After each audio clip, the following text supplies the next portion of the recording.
I have said all along that Declan Kidney would have known his 30 a week ago, 10 days ago. I think that's not true on this occasion. I'd say two major changes happened this weekend, literally. One, as Oisin has alluded to, Jordan Murphy, who I understand was actually told he wasn't going, would have been told, look, Felix Jones is hurt and you're travelling.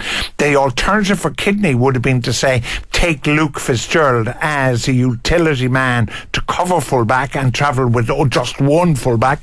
Fitzgerald's form has been so poor that wasn't an option, so therefore I think Kidney very belatedly, I think in the last 24 hours, has gone for Jordan Murphy. I think the biggest surprise of the whole squad, O'Leary, who 48 hours ago Kidney probably penciled in to start against Australia in the World Cup, doesn't even make the plane. And I think that is purely and simply a result of his performance Saturday. I think Saturday's match, in my experience, I've never seen it happen before, that one single game in a warm-up series at this late stage probably affected the selection in two places. Well, people always wonder what the value of those games being played is in the first place. I suppose we've just seen it. The inclusion of Conor Murray at scrum half, your thoughts on that?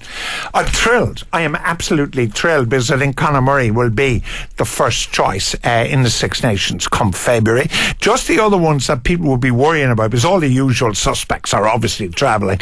He's gone for a 16-14 split. Some people wonder, would he go 17-13? Donnacha Ryan is travelling as the utility second row, back row. Of course, he's taken three hookers, Court, Best and Flannery. He has also decided to travel with just one open side flanker, David Wallace, who hasn't played a game yet. And Tony Buckley, to my not surprise but disagreement, is going in ahead of John Hayes. If Conor Murray is picked, which he has been, to go to New Zealand, surely now he has to start against England next week to give him game time and to let him get used to his backline. Oh, I would think he will start against England. I would think that's a near certainty. It would be astonishing that he would not, because not only is he on the plane to New Zealand, he's going now as a possible test starter. Because I think he's going in probably second place rather than third, funny enough. I think he's in ahead of Boss, who will be a horses for courses kind of scrum half. Redden is now number one. So that means that Murray may well start against England and the USA. John Hayes, George, is this the end for John Hayes? Well, like 38 years of age, had he travelled, he would have done, and he would have had an extraordinary achievement of not only being the oldest man at this World Cup, but he had been the oldest one 4 years ago at that World Cup. So to be the oldest man at two World Cups is some performance. Some achievement. But it's interesting in the case of the man, because I've been a critic of him as a player, but never as a man. Over 100 caps, extraordinary. He came back in a way for Ireland's cause, really. Kidney asked him to make himself available for this World Cup, and Hayes answered that call. Finally, George, we went 8 points up on Saturday. Everybody went, this is fantastic, this is how we should be playing rugby, and then it went badly wrong. I think it was 22 points before we even responded again.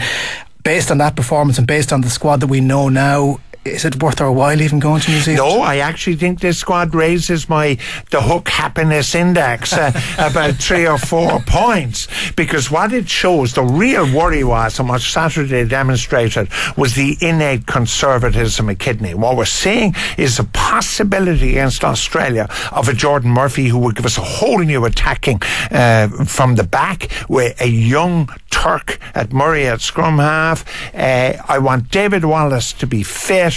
And at the moment, my mother, who had a great devotion to St. Anthony in the Holy Trinity Church in Cork, I am now going to make a pilgrimage to Cork. But you can do it for me, actually, Jonathan. Well, I'm down. Okay, 14 candles in front of St. Anthony in the Holy Trinity Church in Cork, that Mike Ross doesn't come off in any vital match. George, a question for the people who are the uninitiated, the people who aren't Alaka-doos.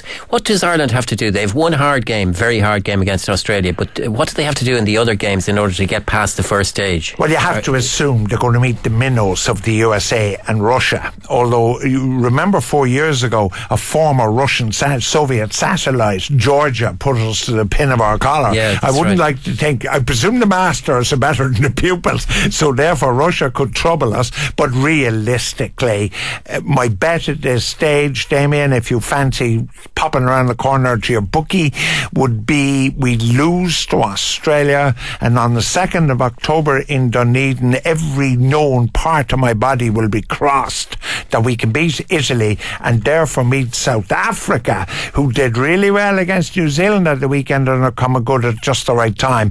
And I also watched Invictus last night, so I'm even more concerned about South Africa. If Morgan Freeman is in charge of South Africa, we could be in trouble, because certainly Peter de Villiers is not a good coach. They might be better going for Morgan Freeman.